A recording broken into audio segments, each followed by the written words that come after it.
Hello Philippines, hello world, and hello Kitty! Good morning everyone! Ako yung Manay Wawi, guys. So this is it. Karon na gid ang result sa ako ang CT scan, no?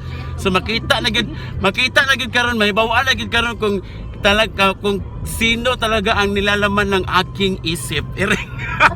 I'm with my secretary Vanessa and my financer, tita, mommy, and of course ako ang oy, gwapo kay nga uyab, Chalang Joey Tagubay Yak ABS-CBN News. See you later, guys. Bye. Okay. So ang nahitabo sa imo is na stroke ka. There are two types of stroke. Katong either na nagbuto na ugat sa ulo, nakangihon nila nag-bleeding. Ang ikadawa is katong na ay nagbara ng ugat sa ulo or katong ingon nila na ay clot. So ang nahitabo sa imo is katong na ay clot or na ay nagbara sa imo.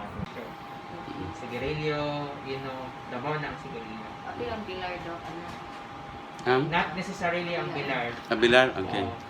Kaya kung bilar pa na, dagan na na-stroke. Dagan man Dagan. pa. Okay. Pero number one, gyud ka nang mangingana na klaseng bisyo. Sigarilyo, inom. Nako'y pasyente, 35 years old. Walay lang sakit, normal tanan. Kusog lang gid mo sigarilyo, so mura gid hinungdan. Nga na stroke siya. Okay. So sa imo, wala pa takabalo kung maoray hinungdan. That's the reason pag Asa to nga klase sa stroke? Clot. clot. Ang tawag na ischemic stroke or infarction. So, kung talawan mo ang result sa CT scan, mo nakita dito. So, muna itong kuhan, wala pa takabalo kung unsa pa ilaing hinungdan sa imong stroke. So, parang identify lang nato imong bisyo. Okay. So, muna sa next natong palak, napakoy mga test kumuha sa imong heart. So, mura tayo mag-overall check-up sa imong heart. Okay. Check natin mga atay, kidneys, cholesterol, so uric acid in terms ng mga dugo. Pagpa-check ta sa imong heart, ECG, to the echo, x-ray ta sa imong lungs, plus kining carotid. Kaya nga tong major na ugat paingon sa brain, gaagi diri sa atong liog. So, na carotid ultrasound atong i-request. Next is, ngano na yung problem sa imong memory. Yes, no. No? Kaya ang naigo sa imong stroke is left side sa imong brain. Ang left side sa atong brain na din ang murag dominant part or language part sa atong part. So kung maigo na din pwede ta magka-problem with speech or pagsabot. Kung right side ang maigo, we don't expect nga na problem. Pero since left ang naigo, mutong na ay problem sa pag-speech or exterior. Okay? So pag sa right lugar, okay lang. So sa left. Timing man na left ang naigo sa imo, mutong na kay murag memory problem. Di pa ka na siya cause ning kanini bukol sa kung ano. No, ang kanang bukal sa imong ulo din is lipoma lang na siya. Pasabot sa kuan lang lipoma, tambok lang na ni ni tubo. Mura siya, tambok lang ni pupol. Which is, benign na siya, dili na maka-answer anything.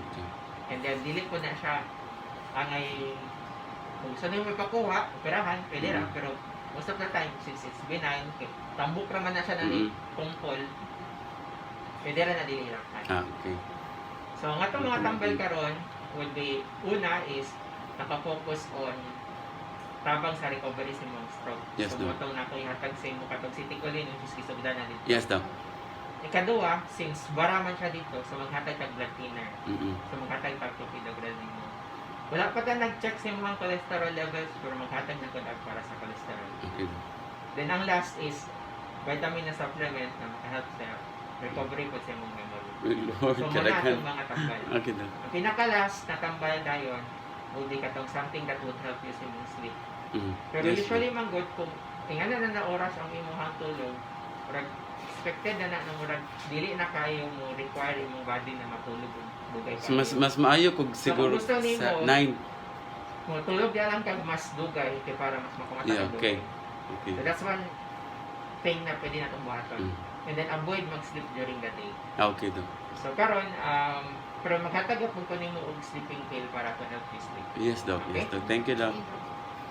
Ala ginukuta. Pila to ka series of tests pa? Ito dek, ano? Ang ila akong natag. Yes. Okay. Thank you daw. Ginoo ko, guys. Nahuman na gid guys. No, di pag yung nahuman guys kay daghan to kayo mga series of tests nga dapat ipang kuan sa i-conduct sa ako ano mga sa tuig daghan po yung mga series of tests nga i-conduct sa ako like mga to the echo, mga ECG, mga everything and mabuang ko sa mga vitamins o mga tambal nga for 2 months Ginoo ko Lord. Aun sa bato pila ka days. Oy, have mercy on them also. Kamu gyud dapat gyud ha amping gyud katong paminawa to giingon sa doktor nga bawal ang mga unsa katong iyang mga gipang mention nga pang bawal. Please pag kuan gyud mo kay presyo kayo. No, but sa so, taman ano ginahitabo ato man ang choice manato ni. So laban ng gyapon ta no sa life no. So thank you so much all for watching. I love you all. Bye bye.